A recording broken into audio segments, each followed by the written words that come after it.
I'm Enzo Liu, and now I want to introduce my interesting application to you. And this application is based on Genie technology and was developed in Java. And I have designed two scenarios to show the capability of my application.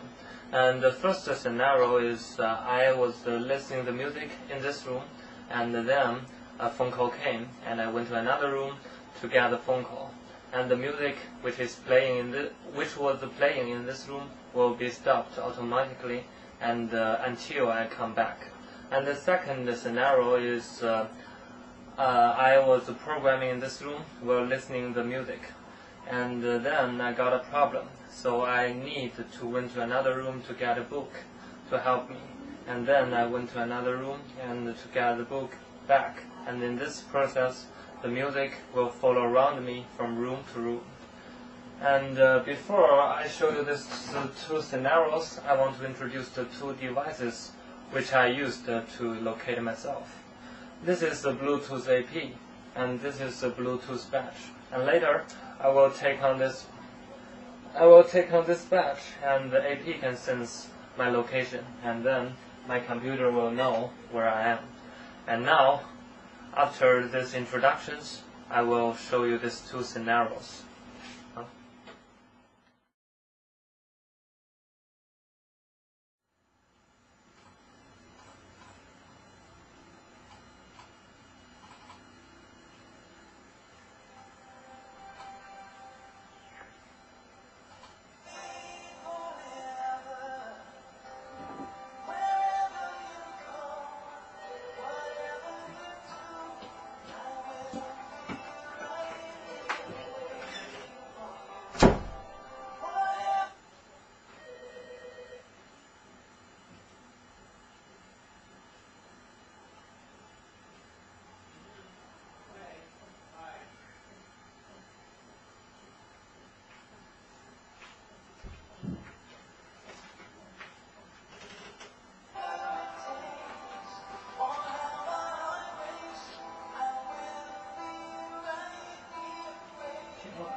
So tired, could not sleep.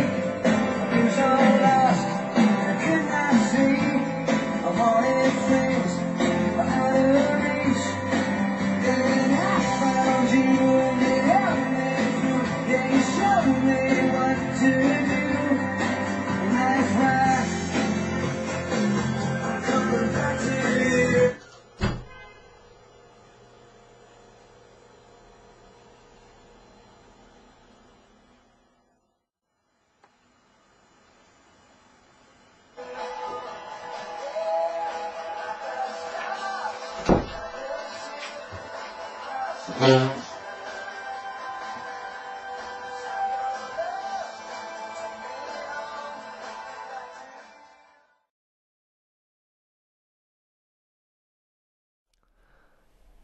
This diagram shows the architecture of my application. As you see, it is constituted of 5 parts, which are connected with each other by local network.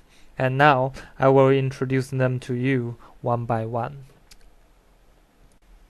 First, I want to introduce the part of service discovery.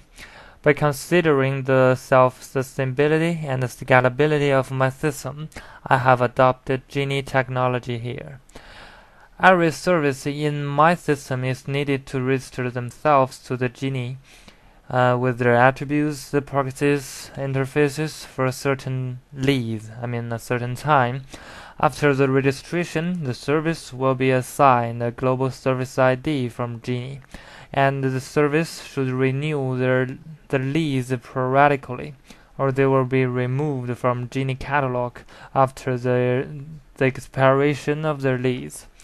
Besides, the server can access to the Genie and to look up other services which have been registered on Genie by providing their interfaces, attributes, or service ID. And now let's look at the two parts in the top of the diagram, the computer and the localization. These two parts should be deployed in every room. The part of computer provides the services to users, such as playing music, and the part of localization serves to locate user. In the part of localization, the Bluetooth AP can sense the badge. When the user enter or leave a room, the Bluetooth receiver will translate the badge ID to a username by accessing the user table, and then generate a enter or leave event to notify the local monitor, and the local monitor will update the user's location in the user location table and deliver the event to the central controller. Now let's turn to the part of computer. Upon the consideration of scalability, I have designed a component, the local service pool, to contain the local services, and the developers can develop more services and plug them into the pool to update the software. And also, this component is used to verify the user permission to access the services in the pool at the runtime. In my prototype application, I just implement one service, the media player, which can play music with the user. And there's another component called local service proxy. It can help local services to register themselves to Genie and help to look up other services from Genie. At last, let's look at the most important part, central controller. Similar to the part computer, the central controller have a controller pool to contain controllers and a service controller proxy to help those controllers to register and leading to Genie, and help them to look up other services from Genie. In my prototype application, I only implement the follow music controller, which can control the music player in different rooms, so that the music can follow around the user from one room to another. Additionally, I designed another two components, the knowledge database and the knowledge discovery and mining. Actually, I didn't implement them in my prototype. I designed them to store users' action and deduct their preference and habits to make the controller evolve. Thus, my application will become more intelligent. And this is in the introduction of the architecture of my application. Thank you.